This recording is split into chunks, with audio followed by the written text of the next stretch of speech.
Alhamdulillahi ala ihsanih wa syukru lahu ala taufiqihi wa amtinanih wa asyhadu an la ilaha illallah wahdahu la syarika lahu ta'ziman li sya'nih wa asyhadu anna Muhammadan abduhu wa rasuluhu da'ila ridwanih. Allahumma salli alaihi wa ala alihi wa ashabihi wa ikhwanih. Para pemirsa yang dirahmati Allah Subhanahu wa taala, para anggota majelis taklim pengajian nizamiyah yang dimuliakan oleh Allah Subhanahu wa taala. Insyaallah pada kesempatan kali ini kita akan bahas tentang tanda-tanda orang yang meninggalkan hidayah atau dicabut hidayah darinya ya, atau tidak mengikuti hidayah. Namun sebelum itu kita akan bahas tentang macam-macam hidayah ya, jenis-jenis hidayah agar kita tahu mana hidayah-hidayah yang ditinggalkan oleh kita dan mana hidayah-hidayah yang harusnya kita sambut ya. Tidak berdiam diri saja pasrah, tapi harus berusaha untuk menyambut hidayah tersebut. Taib. Hidayah ya, al-hidayah. Tolong perhatikan di papan tulis al-hidayah ya. Artinya adalah petunjuk ya. Petunjuk. Dan hidayah ini ya sangat penting ya. Ya. Sangat urgen ya. Kenapa? Karena barang siapa yang diberi hidayah, maka dia sangat beruntung, dan barang siapa tidak diberi hidayah, maka dia sangat merugi. Allah Subhanahu wa taala, "Man yahdillahu fahuwal muhtadi wa may yudlil faulaika humul khasirun." Allah Subhanahu wa taala, barang siapa yang diberi hidayah maka dia dapat petunjuk, dan barang siapa disesatkan maka sungguh mereka adalah orang yang merugi ya. Barang siapa yang disesatkan maka sungguh mereka adalah orang-orang yang merugi ya. Orang-orang yang merugi. Kemudian juga misalnya Allah Subhanahu wa taala berfirman, "May yahdillahu fahuwal muhtad" dalam surat Al-Kahfi, ini dalam surat Al-A'raf ya. "Man yahdillahu fahuwal muhtad wa may yudlil falan tajida lahu waliyyan mursyida."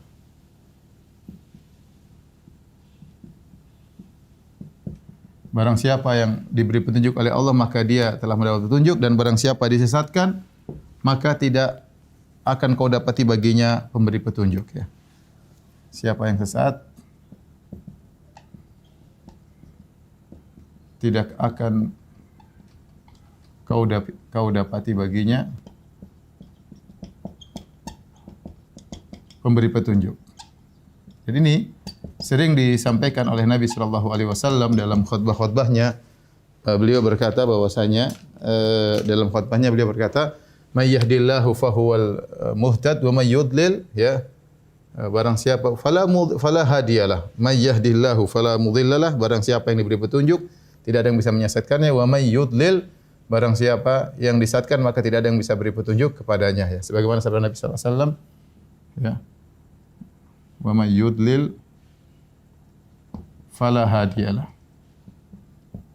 Ya. Subhanallah, saya renungkan sabda Nabi dan ayat-ayat ini. Jadi Nabi pernah bersabda, "Wa may yahdillahu fala mudhillalah." Barang siapa beri petunjuk maka tidak ada yang menyesatkannya. Wa may yudlil, barang siapa disesatkan maka tidak ada yang bisa beri petunjuk kepadanya. Saya beberapa waktu lalu sempat mengunjungi dosen saya ya, di rumahnya.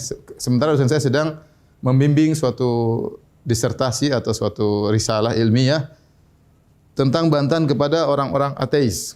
Tentang bantahan kepada orang ateis, yang nulis adalah seorang mahasiswa dari Eropa, kalau nggak salah dari Swedia atau dari Swiss, yang subhanallah dia berasal dari keluarga yang ateis semuanya ya. Tinggal di tengah-tengah di Eropa, kemudian di tengah-tengah orang-orang kafir. Subhanallah, tiba-tiba Allah kasih dia hidayah. Kemudian dia sekolah di Universitas Madinah, kemudian dia masuk S2, kemudian dia masuk S3, dan sedang menulis bantahan terhadap orang-orang ateis. Subhanallah. Siapa yang mau kasih dia hidayah? Allah Subhanahu wa taala. Meskipun dia tinggal di negara-negara di lokasi yang penuh dengan ya, kesesatan, ya, bahkan dari keluarga yang dalam kesesatan, tapi subhanallah kalau Allah ingin kasih hidayah, Allah kasih, dan dia ditugaskan oleh Allah untuk membantah mereka. Ya. Jadi masalah hidayah adalah rahasia Allah Subhanahu wa taala. Kalau Allah beri hidayah maka orang tersebut maka sangat beruntung ya. Oleh karenanya di antara bentuk sangat urgen ya, kita sangat dianjurkan selalu untuk minta hidayah.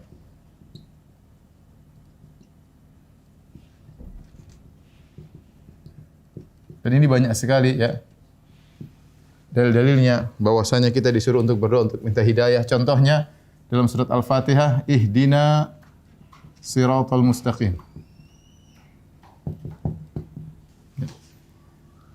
Dan sama sebaliknya siapa yang disesatkan ya kita kembali ini siapa yang disesatkan tidak ada yang bisa beri petunjuk. Contoh ya contohnya seperti istrinya Nabi Nuh ya, suaminya seorang rasul, istrinya kafir.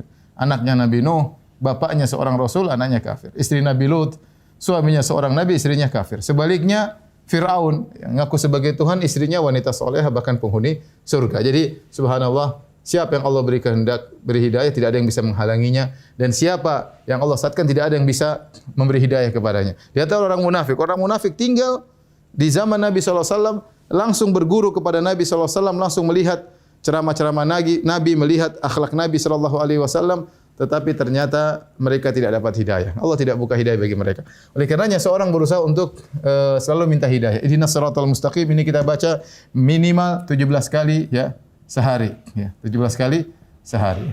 Ya Allah, berilah kami petunjuk pada yang lurus. Nabi SAW kita juga doa misalnya dalam doa kunut ya, dalam doa kunut Allahumma hdini ya. Kita hafal Allahumma hdina fi man hadait ya, fi man hadait. Ya Allah, berilah petunjuk kepadaku bersama orang yang Kau beri petunjuk kepadanya ya, fi man hadait. Kemudian juga seperti doa Nabi SAW, Allahumma inni as'alukal huda wat tuqa wal afafa wal ghina. Ya Allah, sungguhnya aku mohon kepada Engkau petunjuk ya. Jadi kita memerlukan hidayah. Baik. Hidayah apa yang kita perlukan? Ya, dijelaskan oleh Ibnu Qayyim, dijelaskan oleh Ibnu Katsir rahimahullahu taala. Apa hidayah yang kita perlukan?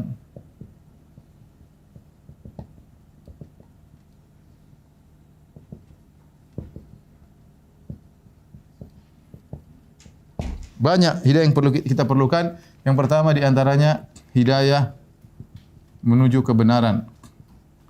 Menuju kebenaran. Bisa jadi kita di atas kesesatan sehingga kita butuh hidayah agar Allah memberi petunjuk kita kepada kebenaran tersebut. Yang kedua, hidayah ya untuk tegar di atas kebenaran tersebut.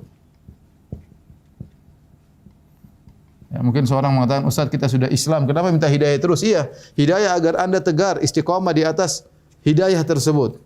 Kemudian hidayah yang lain adalah hidayah ya agar bisa menjalankan syariat dengan benar. Banyak orang mereka sudah di atas hidayah, tetapi mereka menjalankan hidayah tersebut tidak benar. Mereka sudah sholat tapi sholatnya enggak benar, kurang bagus. Mereka sudah puasanya enggak benar. Untuk menuju puasa kita butuh hidayah. Untuk bisa tegar puasa butuh hidayah. Untuk menjalankan puasa dengan baik butuh hidayah. Untuk bisa sholat butuh hidayah. Untuk menjalankan sholat, tegar di atas sholat butuh hidayah. Agar bisa sholat dengan benar butuh hidayah tersendiri. Kemudian lagi di antaranya, ya masih banyak, ya kebaikan-kebaikan, ya yang kita tidak tahu, yang kita butuh hidayah Allah kepadanya. Masih banyak ya. Hati kita belum terbuka untuk ini, hati kita belum terbuka untuk itu.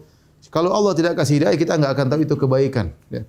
Banyak kita lihat kebaikan kita tidak tertarik. Allah butuh Allah kasih hidayah agar kita melangkahkan kaki menuju kebaikan tersebut. Jadi ketika kita merenungkan tentang model-model hidayah yang kita perlukan ini, maka wajar saja jika kita tiap hari ya harus minimal berdoa ihdinas siratal mustaqim 17 kali sehari dalam salat-salat wajib ya. Karena banyak hidayah yang kita butuhkan. Ya, Ibnu Qayyim merinci masih banyak lagi selain ini. Saya ringkasin aja dari perkataan Ibnu Qayyim dan juga dari perkataan Ibnu Katsir dalam tafsirnya. Baik. Jadi kita sangat dianjurkan untuk minta hidayah.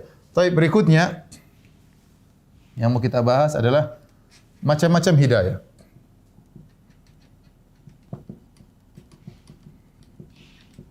Macam-macam hidayah ya. Hidayah ada namanya hidayah umum ya. Berkaitan dengan seluruh makhluk, bahkan hewan.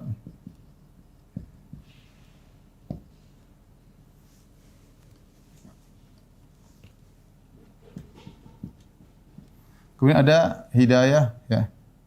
Hidayah umum berkaitan dengan penjelasan kebenaran. Ini mencakup muslim dan kafir dan non muslim. Kemudian ada namanya hidayah untuk menjalankan kebenaran. Ini yang disebut dengan hidayatut taufik. Hidayatut taufik. Kali namanya hidayatul irsyad. Baik. Contoh hidayah umum berkaitan dengan seluruh makhluk seperti firman Allah Subhanahu wa taala ya. Ketika Nabi Musa ditanya oleh Firaun, "Wa ma rabbukuma ya Musa?" Siapa Tuhanmu wahai Musa? Kata Musa, qala rabbuna alladhi a'ta kulla syai'in khalqahu thumma hada. Ketika Firaun bertanya kepada Musa, "Wahai Musa, siapa Tuhanmu?" Maka Nabi Musa menjawab, "Rabbuna alladhi." Rabb kami adalah a'ta kulla syai'in khalqahu, yang telah memberikan bentuk seluruh makhluk. Setiap makhluk diberi bentuk khusus oleh Allah Subhanahu wa taala. Tsumma hada, kemudian beri petunjuk, yaitu Rabb kami, kata Nabi Musa, Rabb kami adalah yang memberi bentuk kepada seluruh ciptaannya,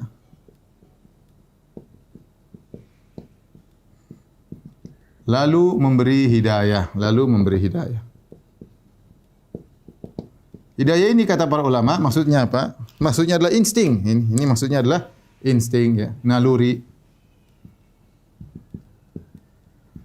Ya, insting atau naluri. Seperti hewan bagaimana dia bisa mencari makan, hewan bagaimana dia bisa melakukan perkawinan, bagaimana ketertarikan jantan kepada betina, bagaimana semut begitu lahir dia langsung bisa berbagai macam semut, bisa langsung membagi tugas, dia tahu dia sebagai semut pekerja, satunya tahu dia sebagai semut pejantan, satunya tahu sebagai semut ratu. Ini semua yang kasih petunjuk siapa? Enggak ada yang ngajarin mereka, yang ngajarin Allah Subhanahu wa taala. Sebagaimana seorang anak baru lahir, tahu-tahu dia belum punya ilmu sama sekali, enggak ngerti sama sekali, mungkin mata pun belum bisa terbuka, belum bisa melihat, telinga mungkin belum bisa mendengar, tapi ketika disodori puting ibunya dia langsung bisa nyusui. Siapa yang ngajarin?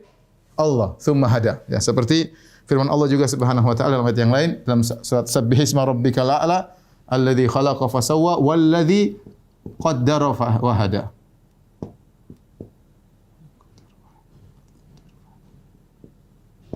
Walladzi akhrajal mar'a dan seterusnya. Sabbihisma rabbikal alladzi khalaqa walladzi qaddara fa hada walladzi akhraj. Ya.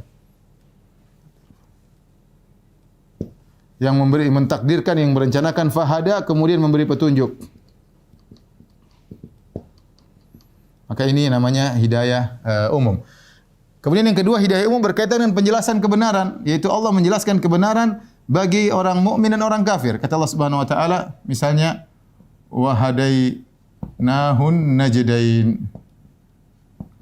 Kami beri petunjuk kepadanya dengan dua jalan, yaitu kami menunjuki manusia,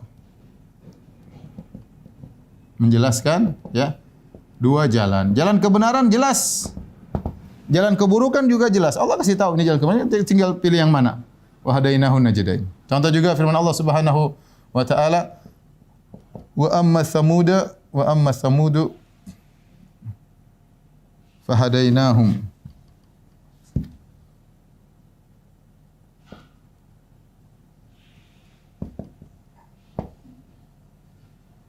fastahabbul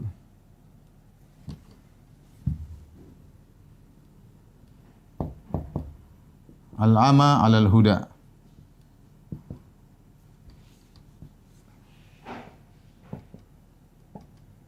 Kata Allah Subhanahu wa taala, adapun kaum Samud, fahadainahum, kami beri petunjuk kepada kaum Samud. Adapun kaum Samud, kami beri petunjuk kepada kaum Samud. Kami beri petunjuk kepada kaum Samud. Kata Allah kemudian apa? Fastahabbul ama 'alal huda, mereka lebih mendahulukan kebutaan daripada petunjuk. Allah kasih petunjuk tapi mereka tidak ikut. Namanya hidayatul irsyad. Hidayah dalam rangka memberi penjelasan. Dan ini semua banyak yang bisa melakukannya. Ini bukan khusus buat Allah Subhanahu wa taala. Ya, ini kalau ini murni hanya Allah. Ini hanya Allah. Kalau ini enggak, ini para dai juga bisa melakukan.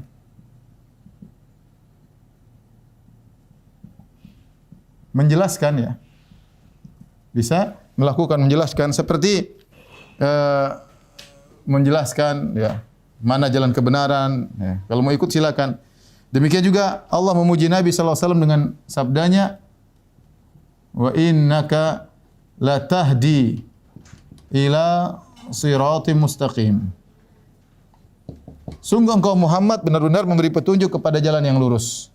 Engkau beri petunjuk kepada jalan yang lurus. Jadi Rasulullah sallallahu alaihi wasallam adalah ahli dalam hal menjelaskan. Tapi bukan ini yang penting. Yang penting ini, yang poin ini yang ingin kita sangat penting adalah ini. Ini hanya milik Allah, ya. Hanya milik Allah. Bagaimana seorang dapat hidayah untuk menjalankan kebenaran yang telah dijelaskan dalam Hidayatul Irsyad. Hidayatul Irsyad hanya penjelasan. Ya. Hidayah ini adalah untuk menjelaskan, ini tidak ada yang memiliki kecuali Allah Subhanahu wa taala. Dalilnya contohnya Allah berfirman ya. Apa? Tentang Nabi sallallahu alaihi wasallam. Innaka la tahdi man ahbabta. Ya. Sesungguhnya engkau Muhammad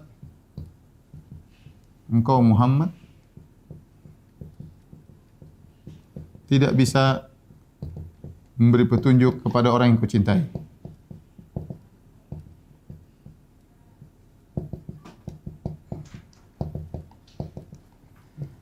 Nabi kurang apa dalam masalah hidayatul irsyad, dalam masalah penjelasan Nabi nomor satu, paling top, yang paling fasih, yang paling cerdas. Nabi SAW paling fasih, paling sayang kepada umatnya.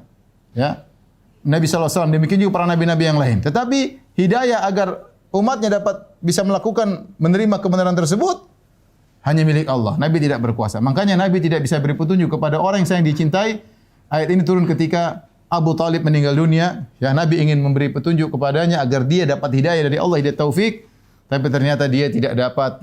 Maka Allah mengatakan, innaka la tahdi man ahbabta. Wahai Muhammad, kau tidak bisa beri petunjuk kepada orang yang kau cintai. Karena ini hidayah taufik hanya milik Allah. Para rasul tidak memiliki hidayah ini. Ya. Para rasul tidak memiliki hidayah ini. Mereka hanya memiliki hidayah irsyad, hidayah ini. Ini hanya milik Allah. Oleh karenanya, perhatikan sini ya. Nabi tidak bisa memberi hidayah kepada pamannya. Pada pamannya, Abu Talib. Mungkin Abu Lahab. Abu Lahab juga paman Nabi. Ya. Abu Talib dan Abu Lahab. Contoh lagi, Nuh alaihissalam tidak bisa beri hidayah kepada istrinya dan anaknya. Bahkan meninggal kafir di depan matanya anaknya. Sama, Lut alaihissalam tidak bisa beri hidayah kepada istrinya. Ya, seperti ini. Jadi ini yang kita fokus ya, karena kita ingin dapat hidayah dari Allah Subhanahu wa taala untuk menjalankan kebenaran. Inilah hidayah yang kita perlukan menuju kebenaran. Kalau sudah kita jalankan, kita ingin tegar di atas kebenaran. Kalau sudah tegas kebenaran, kita ingin menjalankan syariat tersebut dengan benar, bukan asal-asalan. Kalau sudah kita jalan, kita ingin hidayah-hidayah yang lain. Hidayah-hidayah yang lain ya. Saya kasih contoh ini ya, contoh ya. Misalnya agar terbuka hati ya. Contoh sederhana begini. Ada orang menjelaskan tentang salat. Seorang mau salat atau tidak. Ustadz menjelaskan tentang salat, itu namanya hidayat taufik. Logikanya begini ya. Ustadz mengajak salat. Mengajak salat. Ini namanya hidayat irsyad. Hidayat al-irsyad, menjelaskan. Menjelaskan. Kemudian selanjutnya terbuka hati untuk salat. Terbuka hati untuk salat. Ini namanya hidayah taufik. Ini milik Allah Subhanahu wa taala. Hidayah taufik. Ya. Kemudian selanjutnya untuk salat, kemudian hidayah untuk tegar, rajin salat terus agar istiqamah dalam salat. Agar istiqamah dalam salat. Ini juga adalah hidayah taufik, sama. Hidayah taufik ini juga butuh hidayah dari Allah. Kemudian agar ya salat dengan khusyuk. Agar salat dengan khusyuk.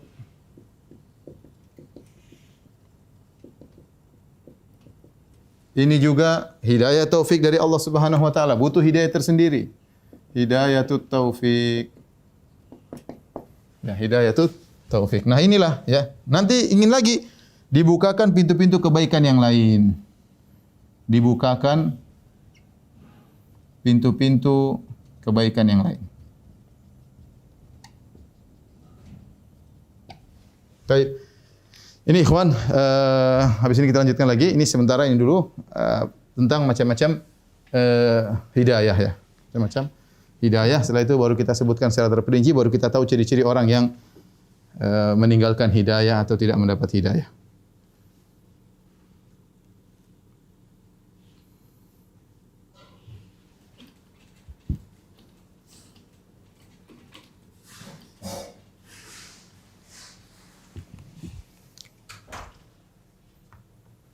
Baik,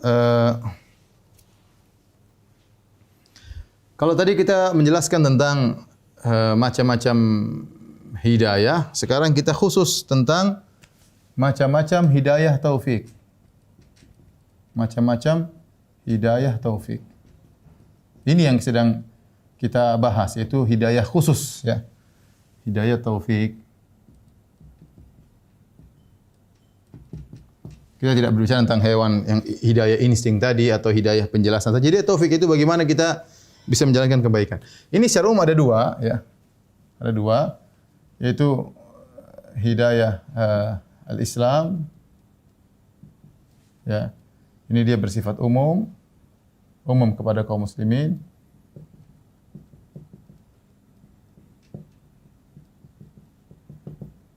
Kemudian ini hidayah yang terperinci, hidayah yang terperinci.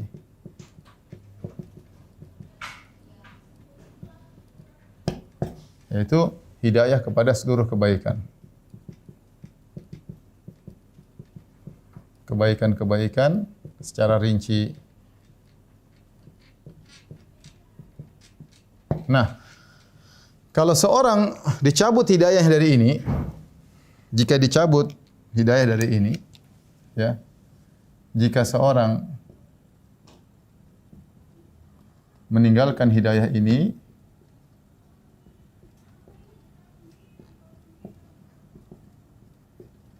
berarti apa? Berarti dia murtad. Dia murtad. Berarti dia murtad. Ya. Kalau ini tidak, tergantung. Orang meninggalkan hidayah ini, maka tergantung apa hidayah yang ingin dia tinggalkan. Nah, macam-macam hidayah ini banyak ya. Allah sebutkan dalam Al-Quran, hadis-hadis Nabi SAW. Contohnya ya, lapang dada dalam menerima syariat. Ya, kata Allah Subhanahu wa taala dalam ayatnya, wa man yurid ayyahdiyahu yashrah sadril Islam. Wa man yurid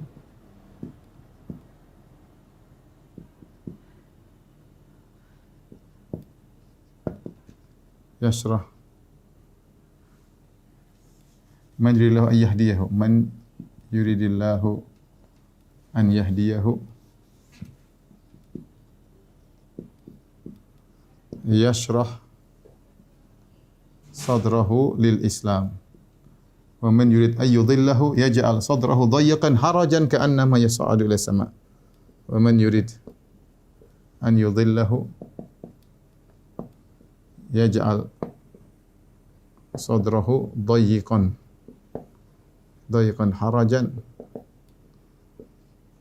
ka'annama yas'adu ila sama'. Kata Allah Subhanahu wa taala, barang siapa yang Allah ingin beri petunjuk kepadanya, yashrah sadrahu lil Islam. Itu Allah lapangkan dadanya. Allah lapangkan dadanya untuk Islam, untuk syariat Islam. Barang siapa yang Allah ingin menyesatkannya, Allah menjadikan dadanya sempit, seakan-akan dia sedang naik di tempat yang tinggi di langit. Kita tahu orang kalau semakin naik ke tempat yang tinggi, oksigen semakin berkurang, dia semakin sulit bernapas. Kita lihat dari bawah seakan-akan dia dalam kondisi lapang, ternyata dia sulit bernapas. Dan ini di antara ilmu dari Allah Subhanahu wa taala menjelaskan bahwasanya orang naik ke langit itu ke atas dia susah bernapas. Ini ilmu pengetahuan yang ada dalam Al-Qur'an di antaranya. Adapun orang yang diberi hidayah, maka yashrah sadrul Islam. Mudah bagi dia menerima Islam, dan ini contoh ciri-ciri orang dapat hidayah. Contoh ciri-ciri orang dapat hidayah. Diajarin ilmu ini, diajarin syariat ini, Rasulullah hadisnya begini, maka dengan mudah dia terima ya. Mungkin dia belum bisa menjalankan, tapi mudah dia terima. Dijalankan bahwasanya pakai jilbab adalah syariat Islam, mudah diterima. Mungkin masalah dia menjalankan tidak bisa, itu urusan belakangan. Tapi dia terima, oh ini benar, logis, dia terima, imannya terima. Ya. Makanya Nabi Allah Subhanahu wa taala berfirman, "Fala wa rabbika la yu'minun hatta yuhaqqimuka fima shajara bainahum, thumma la yajidu fi anfusihim harajan mimma qadaita wa yusallimu taslima." Kata Allah, demi Rabbmu, sungguhnya mereka tidak beriman. Mereka tidak beriman sampai mereka menjadikan engkau sebagai hakim dalam memutuskan perkara mereka.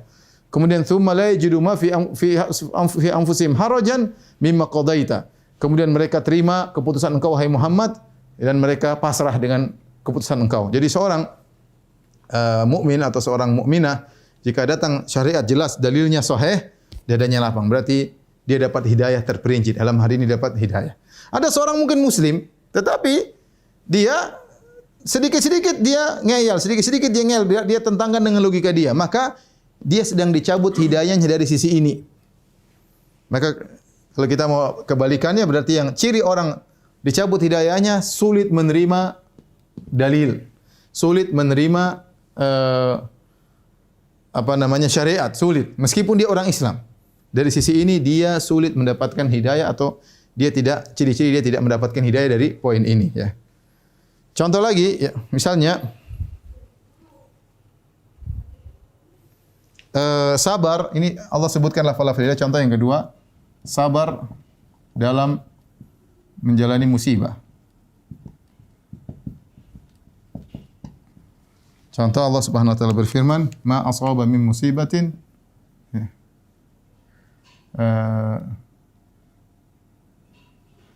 illa fi kitabin." Sebentar ayatnya. Ma asaba min musibatin illa bi idznillah. Ma asaba min musibatin illa bi idznillah.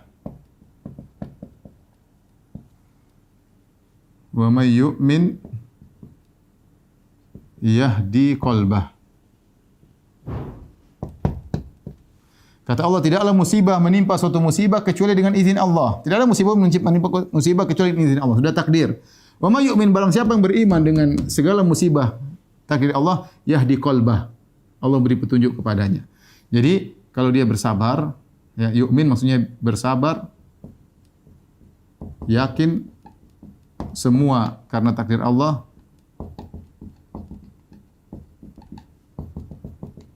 maka dia dapat hidayah.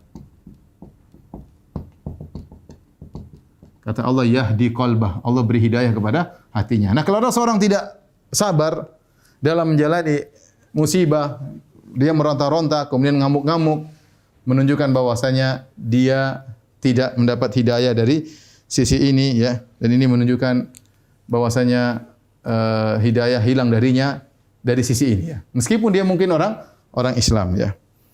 Kemudian juga misalnya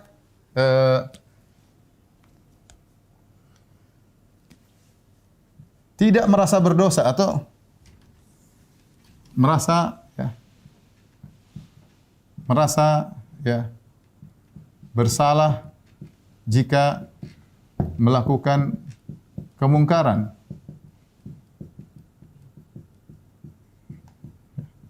Orang yang ada hidayah dalam hatinya, dia akan merasa bersalah jika melakukan apa? Kemungkaran. Kenapa? Hatinya masih bersih. Hatinya masih bersih. Adapun jika dia sudah tidak merasa bersalah, tidak merasa berdosa ketika melakukan kemungkaran, maka dia dicabut hidayahnya. Ya. Maka ini sebenarnya kalau kita berbicara tentang ciri-ciri orang dicabut hidayah, maka kebalikan dari ini semua. Ya. Ini tadi saya ulangi. Ciri-cirinya sebaliknya adalah apa? Tidak merasa lapang dada dalam menerima perintah Allah Subhanahu wa taala. Allah atau larangan, ya. Ada orang seperti itu, ya, dia bilang ini hukumnya haram, dia ini gimana? Enggak, hawa nafsunya enggak bisa. Hawa nafsunya enggak mau terima kalau ini hukumnya haram. Banyak. Misalnya dalil-dalil menunjukkan haram, musik itu haram. Hawa nafsunya enggak bisa haram. Beda dengan orang, iya saya terima haram, tapi saya belum bisa meninggalkan musik. Itu lain. Tapi kalau enggak haram, ini karena begini, pakai dalil, pakai otak, pakai logika, padahal dalilnya jelas. Ijma ulama. Ya, berarti dia hidayah dalam hal ini tidak ada, ya. Hatinya tidak lapang, ya. Contoh tadi, orang yang sabar dalam menjalani musibah, dia dapat hidayah dari Allah Subhanahu wa taala. Berarti sebaliknya, ya. Protes, ya, ciri-ciri protes terhadap takdir Allah. Takdir atau keputusan Allah. Yang protes tersebut nampak dari apa? Dari sikapnya. Dengan lisannya, kata-kata, kenapa begini, kenapa? Dari sikap badannya, yang mungkin dia merobek-robek bajunya, menampar-nampar pipinya. Kata Nabi SAW, Laisa minna man darabal khududa wa syaqqal juyuba wa da'a bid'al jahili. Bukan dari golongan kami orang yang terkena musibah kemudian menampar-nampar pipinya, merobek bajunya dan menyeru dengan seruan jahiliyah, ya. Contoh lagi, merasa bersalah jika melakukan kemungkaran. Kenapa? Karena hati, jika hati masih benar, dia masih mengenal kebenaran. Hati masih ada hidayah,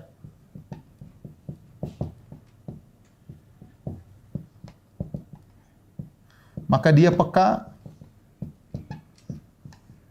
dengan kemungkaran. Dia tahu ini salah. Sebaliknya, ya, hilang kepekaan terhadap kemungkaran. Hilang kepekaan dalam kemungkaran. Sudah jadi hal yang biasa. Ya. Maksiat jadi hal yang biasa. Dia meninggalkan kewajiban santai saja, dia melakukan maksiat santai saja. Ini jadi masalah.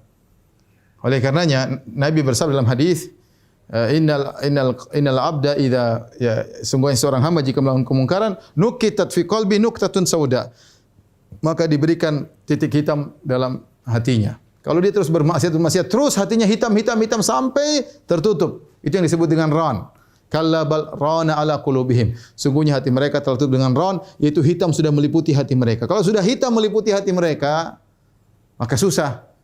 Kemungkaran dia anggap biasa, kemaksiatan dia anggap biasa, meninggalkan maksiat meninggalkan kewajiban dia anggap biasa, melakukan maksiat dia anggap biasa. Dan ini yang kita khawatirkan zaman sekarang ini. Terlalu sering, oleh karena seorang yang selalu melakukan maksiat terbiasa. Jadi kecanduan bahkan dianggap biasa, tidak merasa pilu hatinya sama-sama sekali. Seperti kita contoh sekarang, kita sebanyak di antara kita hidayah ini hilang. Contoh melihat aurat wanita yang terbuka di medsos.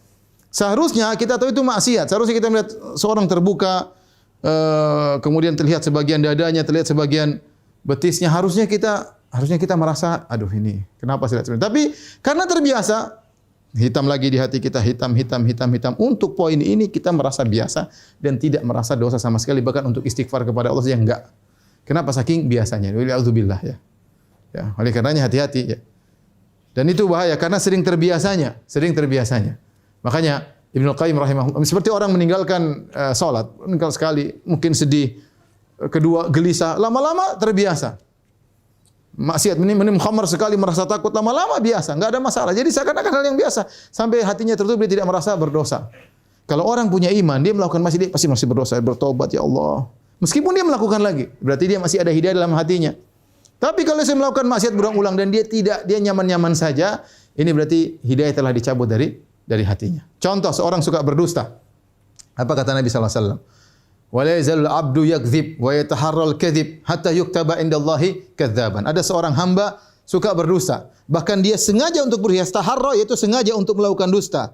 Terus dia melakukan demikian, kata Nabi sallallahu alaihi wasallam, hatta yuktaba indallahi kadzdzaban, sampai distempel oleh Allah dia seorang pendusta. Kalau dia sudah stempel pendusta, dusta itu biasa bagi dia, makan sehari ngomong dusta sana, ngomong dusta sini. Kita kadang lihat heran, ini orang enggak malu dusta. Dia sudah enggak malu. Kenapa? Karena sudah terstempel oleh Allah pendusta. Kita yang lihat mungkin aneh.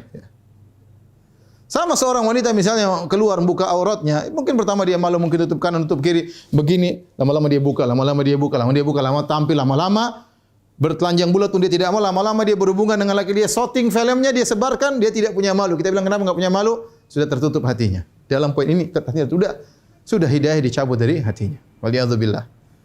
Ya. Sama meninggalkan kewajiban ya. Malah salat, dari mungkin laki-laki malah salat berjamaah, malah salat, kemudian malah salat ini dan akhirnya biasa. Makanya Ibnu Qayyim rahimahullah dalam nuniyahnya berkata, "Wallahi law annal quluba salimatun la taqatta'at asafan minal hirmani." Kata Ibnu Qayyim, demi Allah seandainya hati seorang itu bersih, ya, la taqatta'at, maka dia akan sedih kalau ada terhalangi dari kebaikan, ya. Terhalangi dari kebaikan. Makanya di antara hidayah adalah merasa bersalah jika melakukan kemungkaran, ya. Dan selanjutnya cabangnya adalah merasa bersedih jika luput dari kebaikan.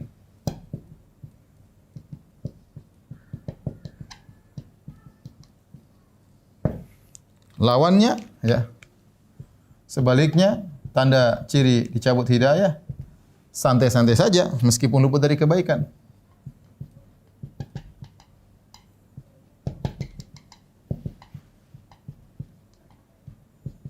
Orang yang masih ada hidayah dalam hatinya, ya. Kalau dia misalnya terlambat bangun subuh, wah dia merasa sedih banget, ya. Kenapa saya terlambat bangun subuh? Kenapa salat subuh di waktu jam 7? Kenapa salat subuh jadi salat duha?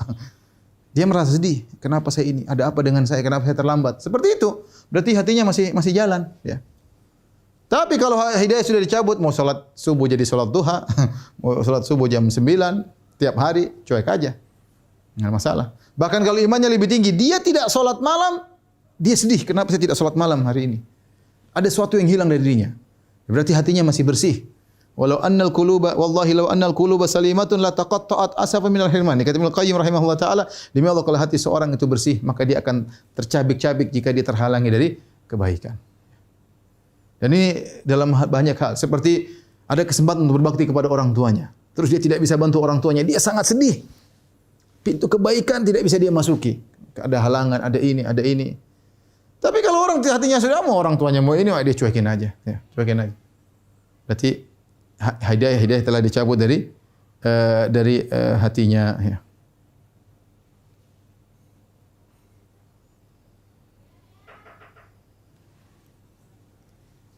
Di antara tanda-tanda hidayah yang secara detail yaitu di penghujung hayat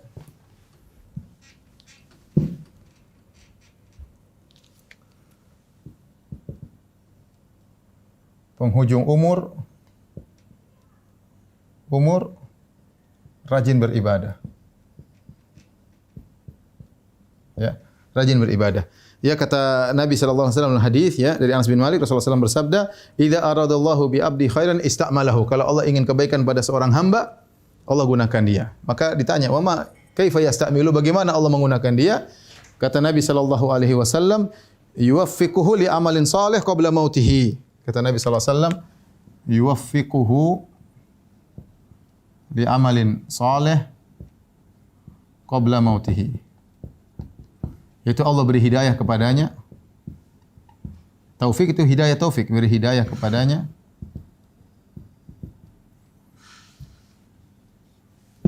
Hidayah kepadanya sebelum meninggal. Kalau Anda lihat ada orang di masa tua, mungkin dulunya bajingan, dulunya brengsek, masa tua, rambut udah putih, rajin ibadah ke masjid, berzikir, ya, ikut pengajian itu, ini orang dapat hidayah. Ini yang disebut husnul khatimah. Tapi kalau sebaliknya, sudah tua, masih aja urusan dunia, masih aja sibuk dengan dunia, lupa ibadah, ketahuilah ini orang paling sengsara, hidayah dicabut darinya di penghujung umurnya. Waliyadzubillah. Ya, kita berusaha untuk rajin ibadah di masa muda. Makanya di antara 7 golongan yang Allah naungi pada hari kiamat, di antaranya kata Nabi sallallahu alaihi wasallam, syabun nasya fi ibadatillah.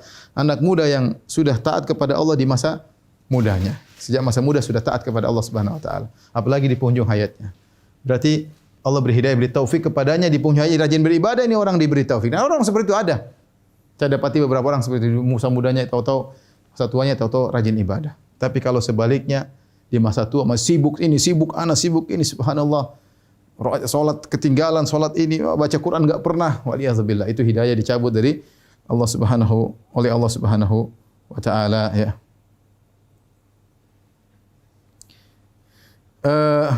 Kemudian di antaranya, ya, di antara hidayah yang Allah berikan adalah senantiasa bersandar kepada Allah Subhanahu wa taala.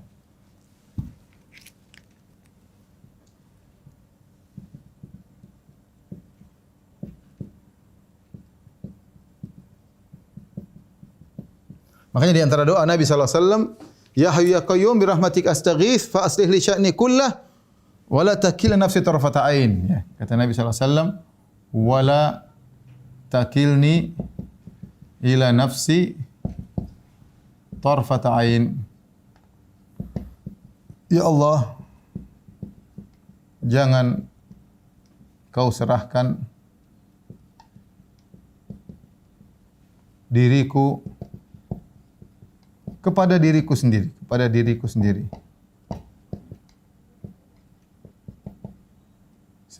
meskipun sekejap mata, meski sekejap mata. Jadi seorang dalam kesehariannya dia harus senantiasa bertawakal kepada Allah. Dalam segala hal, jangan bertawakal nih, makanya Allah mengatakan tawakal dalam ibadah, tawakal dalam kehidupan sehari-hari, dia senantiasa serahkan kepada Allah. Dan Nabi ajarkan tawakal dari keluar rumah, bismillah tawakkaltu 'alallahi wa la quwwata illa billah. Bahkan sampai mau tidur, wa fawwadtu amri ilaik. Di antara doa tidur Nabi, kata Nabi, aku serahkan urusan kepada Engkau. Seorang senantiasa bertawakal. Dalam hal dia berjualan, dia bertawakal. Dia berdagang bertawakal, dia beli barang bertawakal, dia jalan-jalan bertawakal. Ingat kepada Allah. Ini orang selalu diliputi oleh hidayah dari Allah Subhanahu wa taala. Sebaliknya,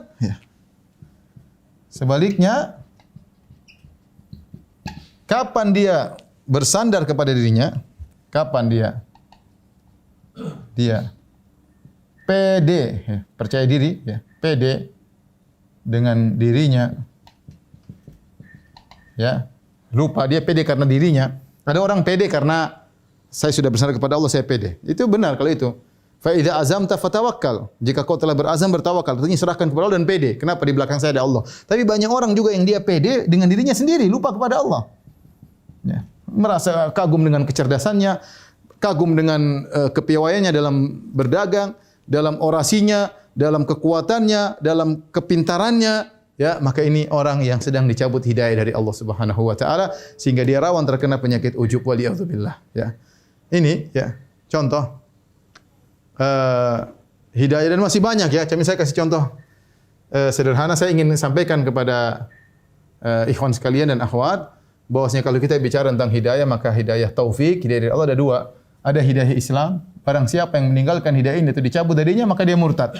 Adapun hidayah yang terperinci seperti ini, maka bisa jadi seorang dapat sebagian hidayah namun dia tidak dapat hidayah yang lain situ. Bisa jadi dia dapat sebagian ini namun yang ini tidak. Nah, kita berusaha senantiasa minta hidayah kepada Allah, semua hidayah. Bahkan dalam akhlak. Apa kata doa Nabi SAW? Allahumma hdini li ahsanil akhlak. Itu butuh hidayah.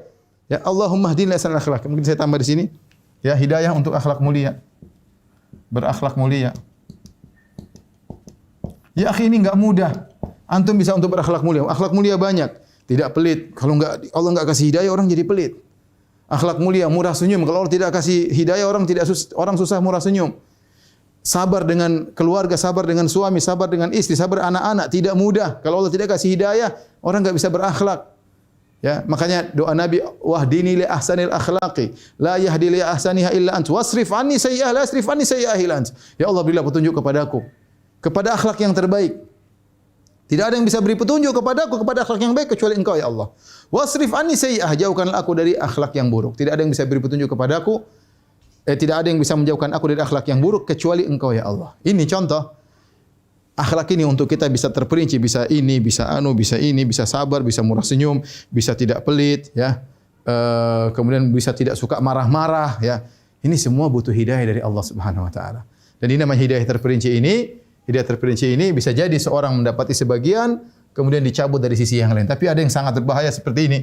Ini contoh, ini hidayah yang sangat penting kalau seorang ternyata dicabut kemudian tidak mau mengikuti syariat Islam atau jengkel dengan syariat Islam, maka ini bahaya, ini bisa terjerumus dalam kekufuran. Ini sangat parah seperti ini ya. Satu lagi yang terakhir, mudah-mudahan sebagai penutup ya, di antara hidayah adalah mengikuti manhaj para sahabat.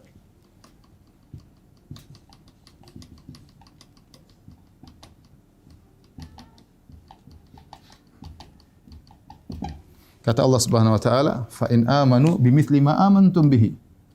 Fa in amanu bimithli ma amantum bihi faqad ihtadaw. Fa in tawallaw fa innahum fi shiqaq. Kata Allah Subhanahu wa taala, jika mereka beriman, mereka maksudnya orang-orang selain para sahabat musyrik, jika mereka beriman seperti iman kalian, seperti iman kalian. Iman kalian maksudnya siapa? Maksudnya sahabat. Kali ini maksudnya apa? Sahabat. Fa in amanu mithli ma amantum bihi, jika mereka beriman seperti iman kalian, maksudnya para sahabat. Karena ini konteks Allah sedang berbicara kepada para sahabat. Faqad ihtadaw, maka sungguh mereka telah dapat hidayah. Maka sungguh mereka telah dapat hidayah.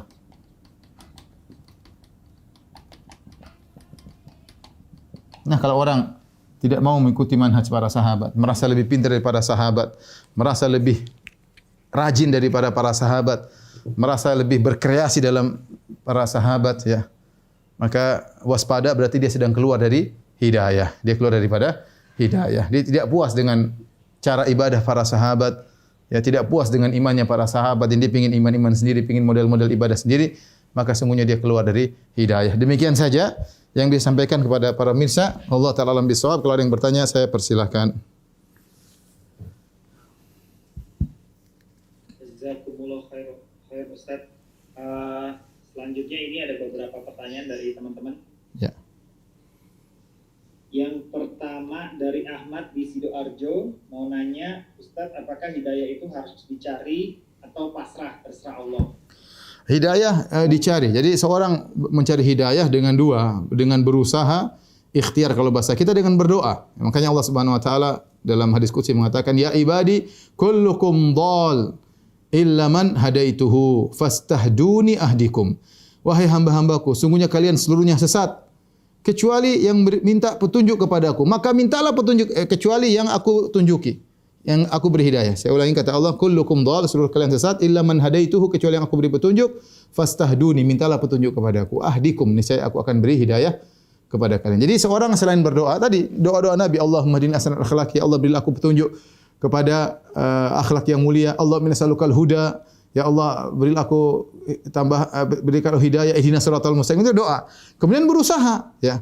Berusaha. Kita ingin dapat hidayah ilmu, kata Nabi, innamal ilmu bita'allum, punya ilmu dengan belajar. Wa man yatasabbar yusabbirullah. Barang siapa yang punya akhlak, ingin punya akhlak sabar, kata Nabi, wa man yusabbirullah, wa man yatasabbar, siapa yang berusaha belajar bersabar, yusabbirullah, Allah berikan dia kesabaran. Kata Allah Subhanahu wa taala, walladzina jahadu fina, barang siapa yang bersungguh-sungguh dalam jalan-jalan kami, lanahdiyannahum subulana, kami akan bukakan pintu-pintu hidayah yang lainnya. Nah, jadi harus dua, yaitu jangan pasrah. Kalau pasrah gimana ya? Dua-duanya kita minta dan kita berusaha. Jangan seperti orang Yahudi, sudah dibuka pintu hidayah depan mereka, mereka berpaling. Makanya maghdub alaihim, dimurkai oleh Allah Subhanahu wa taala. Mereka mencari, bayangkan ini orang Yahudi, mereka mencari kapan Rasulullah diutus oleh Allah. Mereka sengaja tinggal di kota Madinah karena mereka tahu nabi terakhir tersebut akan berhijrah. Mereka tahu ciri-cirinya semuanya. Begitu datang nabi tersebut, mereka berpaling. Mereka berpaling. Usaha tapi mungkin tidak berdoa kepada Allah Subhanahu wa taala, ya. Falamma ja'ahum ma arafu kafaru bih. Kata Allah, tatkala datang kepada mereka apa yang mereka telah ketahui sebelumnya tentang nabi tersebut, kafaru bih, mereka kafir kepada nabi tersebut. Wallahu a'lam bishawab. Lanjut ya Ustaz. Ya. Bismillah, jika sudah dapat hidayah untuk taat beribadah, kemudian maksiat, kemudian beribadah, kemudian maksiat, nah itu sampai kapan Ustaz? Tadi saya bilang selama hati kita, ya, namanya manusia seperti itu, imannya naik turun. Selama kita masih merasa kepedihan, itu kita maksiat, kita merasa sedih, itu masih ada hidayah. Berarti kita berdoa kepada Allah, ya Allah ampunilah aku. Nanti kita ibadah lagi. Kemudian maksiat lagi. Begitu lagi. Ya, jangan kita biarkan. Jadi masalah kalau orang sudah bermaksiat dia cuekin aja. Cuekin, nanti tobat, mulai hitam. Akhirnya biasa. Dia dari pertama memandang dianggap biasa, kemudian berbicara bercengkerama dengan wanita yang bukan mahramnya dianggap biasa, mulai pertemuan, mulai bersentuhan sampai akhirnya berzina dianggap biasa. Ini perlahan setan menjerumuskan seorang dengan apa? Perlahan-lahan. Kalau seorang tidak dari awal dia bertobat kepada Allah, dan manusia seperti itu ya. Jadi yang penting jika dia makanya dalam hadis kata Nabi, jika dia melakukan maksiat, nukitat fihi nuktatun sauda, ada titik hitam. Kalau dia bertobat, maka dihapuskan. Jika dia bertobat, dibersihkan. Jika dia bertobat, dibersihkan. Demikian. Sehingga cahaya hidayah terus ada dalam hati seorang. Dan sampai kapan dia begitu? Sampai dia meninggal. Yang penting kalau dia bermaksiat, bertobat. Jangan sekali-sekali tunda tobat. Jangan dengar kata syaitan, sudah kamu terlalu banyak dosa-dosamu, percuma kau bertobat, tobat sambal tidak akan terima. Itu kata syaitan. Jangan dengar. Tuhan kita tidak seperti yang kau sangkakan, wahai iblis. Tuhan kita Maha Pengampun lagi Maha Penyayang. Yang penting seorang ketika bermaksiat, bertobat dengan sungguh-sungguh. Ya, wallahu a'lam bishawab.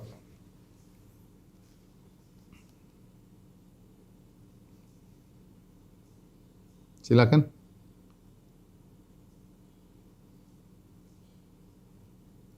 Halo.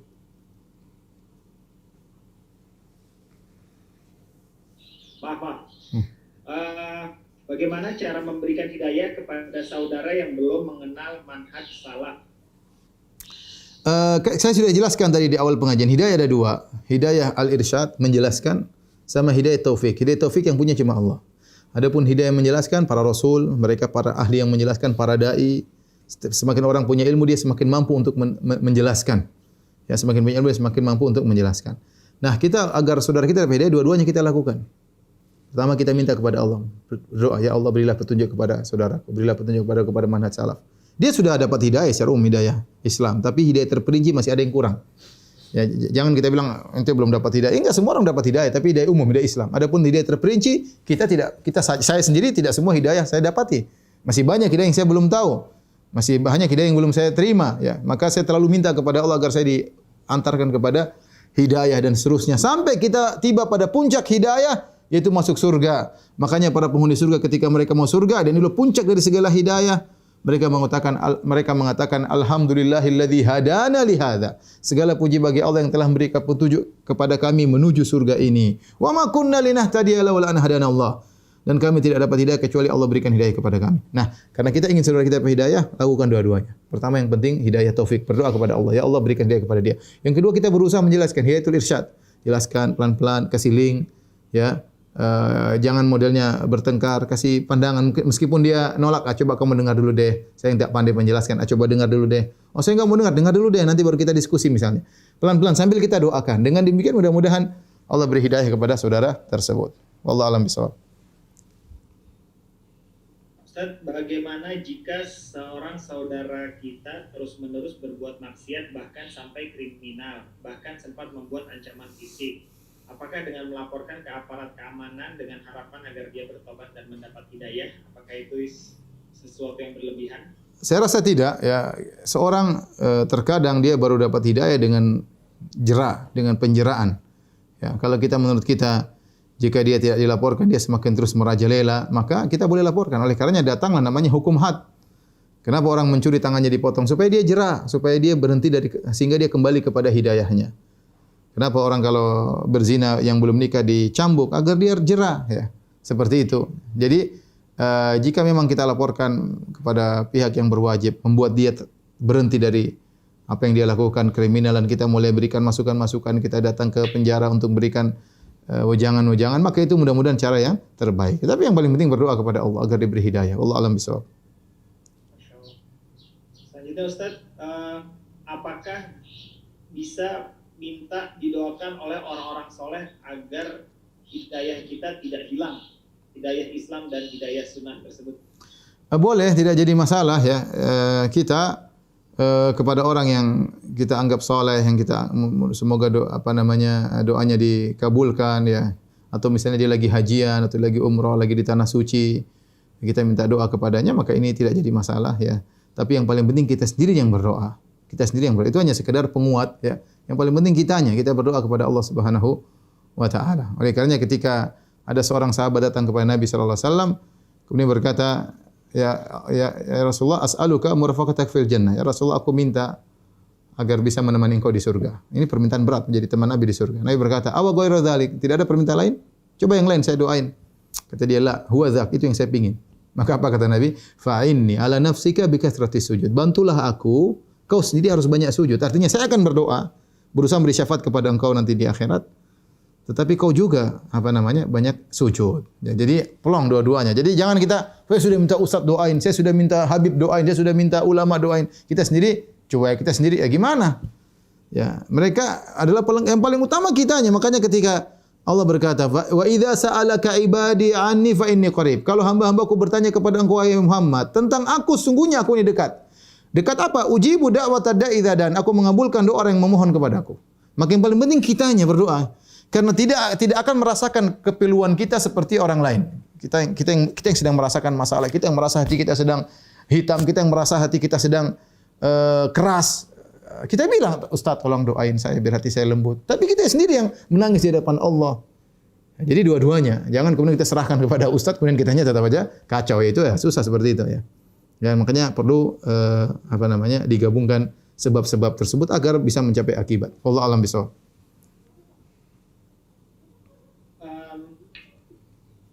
Ustaz, Allah tidak akan menciptakan sesuatu dengan sia-sia. Pertanyaannya, maksud penciptaan orang yang tidak dapat hidayah, misalnya orang Kristen, tapi sikapnya baik sekali dan sangat tinggi hablum minannasnya. Itu maksud penciptaannya bagaimana, Ustaz? Jazakallahu khair. Ini perkara yang kita tidak masuk di benak kita ya. Ini di luar daripada nalar kita. Kita tahu bahwasanya Allah menciptakan dengan perencanaan Allah. Saya bicara tentang ini tentang masalah takdir sederhana. Allah menciptakan iblis. Kenapa iblis jadi korban? Kok dia jadi iblis? Kenapa Allah tidak kasih? Kalau Allah kasih dari awal kan selesai. Kita enggak perlu pengajian sekarang. Enggak ada pengajian nizamiyah, enggak ada pengajian Ustaz Firanda, enggak ada. Buyar semuanya karena iblis sudah tewas sejak awal atau sudah dapat hidayah dari awal. Kenapa Allah ciptakan iblis? Ini enggak bisa kita jawab. Ya, itu nalar Allah, kita enggak bakalan sampai kepada logika Allah. Sedangkan kita saja banyak hal tidak bisa kita logikakan, apalagi kenapa Allah begini, kenapa begitu. Makanya Allah tutup Allah larang, kata Allah, la yus'alu amma yaf'al. Allah tidak ditanya dengan apa yang dia lakukan. Wa hum yus'alun, manusia yang akan ditanya kenapa mereka melakukan. Kita tidak mungkin bertanya, kenapa engkau melakukan ini? Kenapa Allah ciptakan iblis? Iblis, dia adalah syarrul mahad, yaitu keburukan. Dari sisi zatnya dia sangat buruk. Tetapi ternyata dia punya maslahat yang banyak. Maslahat yang banyak dengan adanya iblis, maka adanya surga dan neraka. Allah bisa menciptakan dua yang kontradiktif. Allah bisa menciptakan Jibril alaihissalam yang sangat patuh, sementara iblis sangat membangkang. Allah bisa menciptakan Fir'aun dan Musa. Allah menciptakan Muhammad SAW dan Abu Jahal. Ya, Allah bisa adanya bagaimana Allah Maha Pengampun. Kalau nggak ada iblis, nggak ada yang berdosa, nggak ada yang bertobat. Bagaimana Allah Tawwab, ya, bagaimana seperti itu banyak ya. Dan ini semua adalah rahasia Allah Subhanahu wa taala. Ya. Sampai ada seorang ateis mengatakan, bisakah Allah menciptakan semuanya tidak ada yang buruk, semuanya baik, semuanya enak, semuanya nyaman, semuanya orang minta apa sih dipenuhi? Kita bilang ya itu, ya kalau kalau orang dikasih seperti itu, kira dia mau jadi Tuhan, dia mau jadi apa saja. Dan itu adalah suatu wujud yang tidak logis. Ya, coba bayangkan semua orang semuanya baik, ya. Semuanya apa yang diinginkan terpenuhi, ya. Kalau gitu siapa yang mau jadi pembantu, siapa yang mau jadi bos, ya. Siapa yang mau disuruh, siapa yang mau menyuruh, ya. Kemudian tidak ada namanya rasanya rahmat. Kalau semuanya baik, kapan kita bisa merasakan namanya rahmat? Kita tahu rahmat itu kalau kita tahu ada keburukan. Kita baru tahu namanya kasih sayang kalau kita tahu kejahatan, ya. Kalau semuanya sempurna semuanya, kemudian tanpa ada lawannya, ya ini bukan ciptaan yang baik. Menurut saya itu bukan ciptaan yang baik. Justru ciptaan yang baik itu yang komplit, ada begininya, ada begitunya, dan ini sekedar logika-logikaan saja. Maksud saya, adapun kenapa ada seorang yang kafir seperti Abu Talib yang kemudian baik, tapi kemudian dia kafir, ya kita bilang itu urusan Allah, ya. Allah ingin menunjukkan hidayah di tangan Allah Subhanahu wa taala, ya, dan lain-lain, ya. Jadi itu pertanyaan tidak bisa kita jawab, itu rahasia Tuhan, rahasia Allah Subhanahu wa taala, karena nalar kita tidak sampai kepada hal tersebut. Wallahu a'lam bishawab. Ustaz, berikut kami gabungkan dua pertanyaan. Yang nomor satu, Assalamualaikum Ustaz, saya punya suami yang belum bisa sholat 5 waktu. Saya selalu doakan beliau agar Allah memberikan hidayah. Amin. Apakah langkah saya sudah tepat? Langkah apa lagi yang harus saya tempuh agar suami saya rajin? Ya. Pertanyaan kedua, bagaimana caranya membantu pasangan hidup kita yang selalu maksiat tapi ketika coba diingatkan tersinggung dan marah? Apakah itu berarti hidayahnya sudah dicabut dan bagaimana sikap istri yang baik? Saya rasa itu sudah benar, ya, karena kita terus terang kita bukan sejak awal, kita bukan hidup di lingkungan yang semua orang sudah kenal agama, semua banyak ustadz di mana-mana, ilmu agama diajarkan di sekolah dari awal. Nah, kita dulu apa? Kita hidup ini ustadz juga nggak ada dulu, cuma 1-2 orang. Kemudian juga sarana belajar juga nggak ada. Kemudian juga kalau belajar agama juga paling 2 jam seminggu, entah yang diajarin apa, kadang-kadang cuma yang penting lulus ujian. Jadi kita memang jauh dari sebab-sebab hidayah. Kemudian alhamdulillah di zaman sekarang ini, kemudian salah satu di antara seorang suami istri dapat hidayah, suaminya mungkin belum, atau sebaiknya suaminya istrinya belum. Maka kesempatan bagi istrinya untuk mengajak suaminya kepada hidayah. Dengan hidayatul irsyad, dia bimbing suaminya pelan-pelan dengan meningkatkan pelayanan, dengan meningkatkan kasih sayang, ya. Sambil didoakan sebelum dilakukan oleh sang penanya, maka ini sudah sangat luar biasa, ya. Jadi memang mungkin dia belum bisa sempurna, enggak apa-apa, pelan-pelan aja. 3 dulu ya, 3 dulu, nanti tambah lagi dong, atau terus doakan, ya, dengan perlahan-perlahan tersebut, ya. Semoga suaminya, ya, dapat hidayah sedikit demi sedikit, ya. Terkadang hidayah tidak langsung datang plek gitu, terkadang tidak, tapi tahap demi tahap. Maka kita menjadi salah satu sebab agar suami kita dapat hidayah.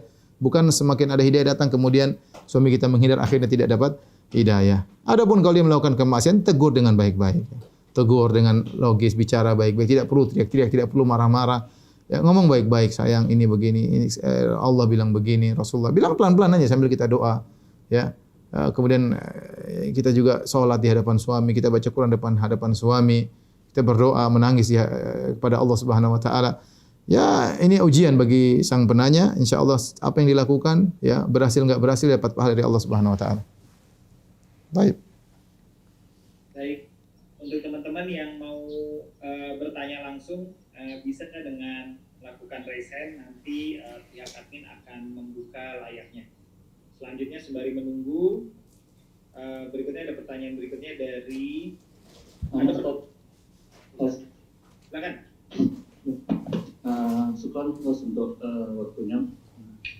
Bismillah, alhamdulillah, salatu wassalamu ala rasulillah, amma ba'd. Syukur atas penjelasannya yang panjang lebar mengenai soal hidayah.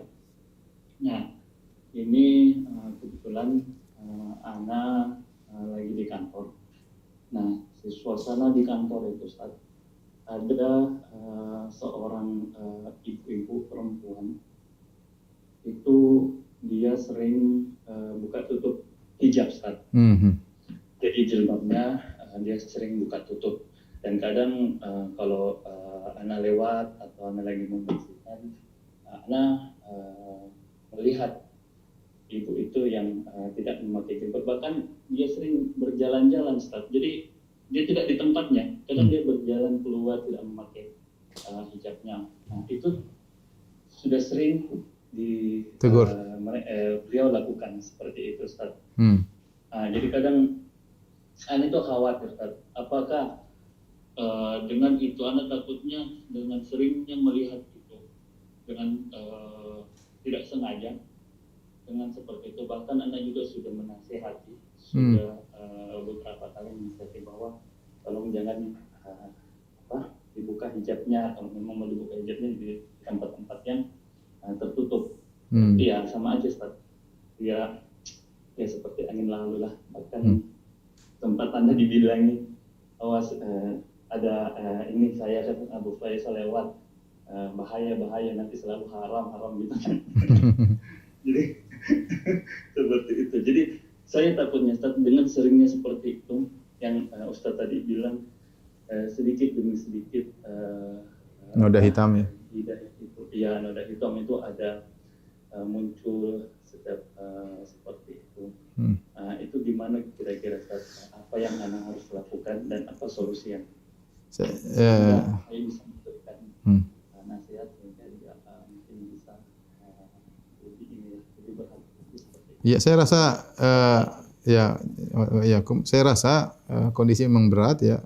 Nasihat sudah dilakukan, tapi jangan meskipun mereka ngejek, doain, mungkin lupa doain ya Allah berilah hidayah kepada ibu fulan itu biar tidak mengganggu saya, tidak mengganggu pemandangan saya ya.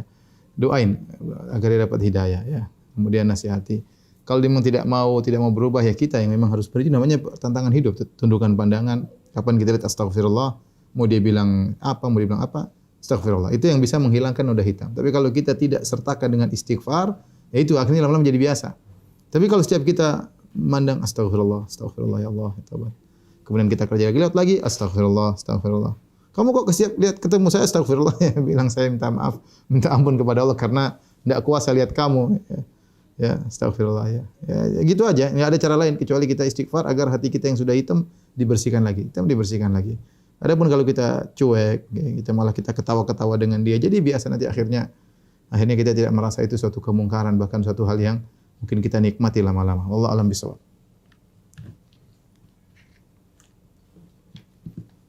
Selanjutnya bagi yang ingin bertanya khusus Ikhwan ya, yang akhwat yang tidak dipersilakan. Ustaz, ada orang yang ingin berbuat baik kepada wanita lain. Ikhwan maksudnya kali ya. Yeah. Kepada wanita lain, maksud berdakwah amar ma'ruf nahi mungkar. Sering mengirim pesan mengingatkan sholat, percakapan di pesan singkat tersebut, sedangkan dia sendiri sudah beristri. Bagaimana Ustaz, apakah bisa dibenarkan?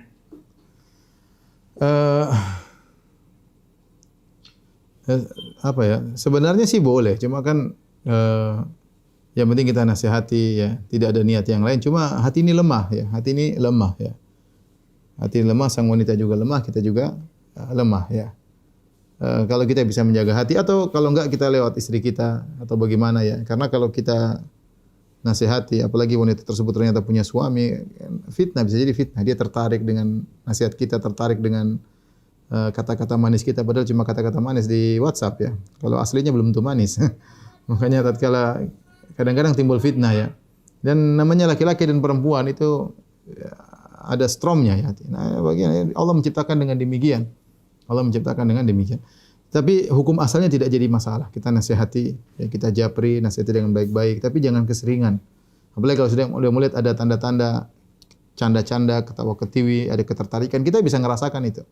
Yang khawatirnya kita yang tergoda, ya, misalnya dia mulai ini. Tapi kalau seandainya ini bisa dihindari, hanya sekedar menasihati, maka tidak jadi masalah. Kita jawab hukum asalnya tidak apa-apa, agar dia dapat mulai ikut pengajian pelan-pelan. Kita kenalkan dengan istri kita lebih mudah. Kalau dia mulai tertarik, saya kenalkan dengan istri saya, ya seperti itu, lebih menutup celah-celah, ya. Karena setan masuk di antara pembincangan laki-laki dengan wanita. Wallahu a'lam bishawab. Baik, Ustaz. Kepada Mas Abu Argi, silahkan. Waktu dan tempat. Assalamualaikum warahmatullahi wabarakatuh. Waalaikumsalam warahmatullahi wabarakatuh. Barakallahu fikum, Ustaz. Ya. Ana minta nasihat, Ustaz. Ana punya sahabat kita bertiga, kita dalam satu grup WA, kita beda kota, bahkan ada yang satu tuh di Kuwait gitu kan. Nah, Ana tuh berdua itu sudah lagi cari ilmu juga di manhaj salaf ini. Tapi yang satu ini masih belum gitu sampai sekarang. Kira-kira, nah ketika kita menasihati gitu kan, yang ada malah dia tuh malah balik marah gitu kan. Kemudian seolah-olah apa sih gitu. Kalian tuh, saya tuh tahu lah kalian dulu seperti apa gitu. Jadi nggak usah munafik lah, nggak usah seperti Soalim lah. Ya, soalim lah gitu, nasihatin saya seperti ini gitu. Nah, kira-kira gimana kita, apakah kita mundur saja, kita bubar dari grup itu, atau Antum berapa orang di grup? Bertiga atau berapa? cuma bertiga Aja. Kan 2 lawan 1 seharusnya menang. Iya, itu memang yang lebih dominan gitu. Gini, jadi masalahnya, alam yang saya lihat, kita memang harus pandai belajar untuk bisa berinteraksi dengan siapa saja, ya. Jangankan sama-sama muslim, jangankan beda mana, bahkan sama non-muslim terkadang kita bisa berinteraksi dengan mereka. Selama interaksi tersebut tetap ada tujuannya, ya. Seperti kita tadi antum bertiga, ada satu yang belum, pelan-pelan sabar. Kalau kita tidak sabar, terus siapa yang bisa menjadi wasilah agar saudara kita, kawan kita dapat hidayah? Kita sabar, terus sabar. Sampai ketika kita memandang pertemanan kita dalam WhatsApp tersebut membuat mudarat kepada kita. Misalnya dia kasih syubhat kita nggak bisa jawab, akhirnya mending kita keluar. Karena keselamatan agama lebih utama daripada segalanya. Tapi selama kita masih bisa berdiskusi, apalagi berdua, ajak dialog. Orang terkadang kalau kita kasih penjelasan, meskipun dia tidak terima sekarang, dia akan jadi masuk dalam benaknya. Lama-lama dia mikir, mungkin suatu saat dia akan dapat hidayah. Tapi tadi jangan lupa doain dia. Saya tidak menganjurkan untuk lepas, tetap aja berteman, ya. Kita kan ada urusan bisnis, urusan yang lainnya, sambil diberi masukan, kecuali sampai pada tahapan kalau kita teruskan, kita yang dapat mudarat, maka kita izin keluar. Selama belum sampai pada tahapan tersebut, kita masih bisa kasih masukan meskipun dia menolak, ya tidak mengapa. Ataupun kalau dia memang tidak bicara agama, bicara yang lain, ya sudah, tidak usah bicara. Sesekali kita masukin lagi, ada ceramah nih, dengar. Tidak usah kita seperti mengajar itu, dengar ceramah ada bagus nih, tentang apa. Mungkin dari tertarik kita kasih ustaz-ustaz yang penyampaian enak, dari ketertarikan ustaz tersebut, mungkin dia mulai mendengar, masuk demi sedikit, ya. Wallahu a'lam bishawab. Tapi mungkin pertanyaan terakhir, silakan kalau ada yang bertanya. Pertanyaan terakhir, silakan. Ya.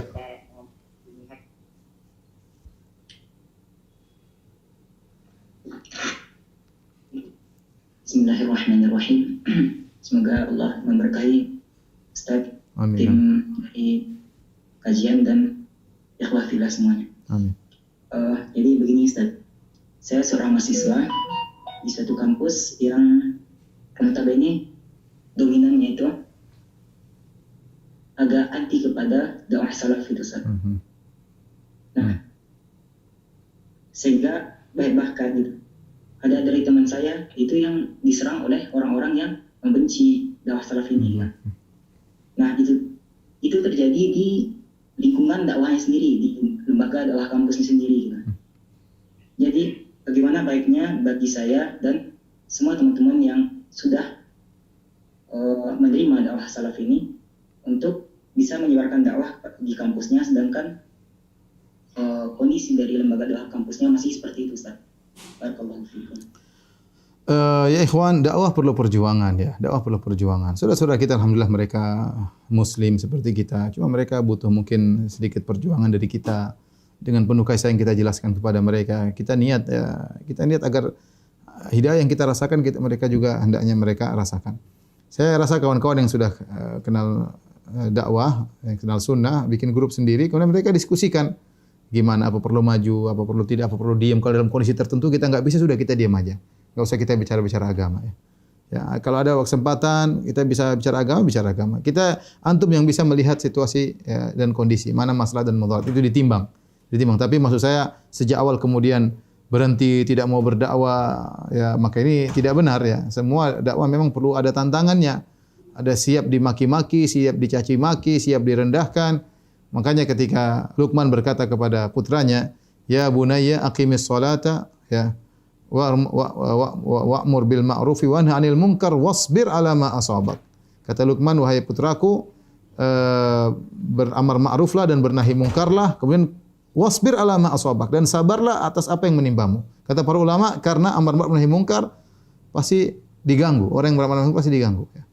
Kenapa antum mengatakan apa yang kau pendapat kalian kurang tepat? Orang tidak suka dikatakan tidak tepat, apalagi disalah-salahkan, tidak suka.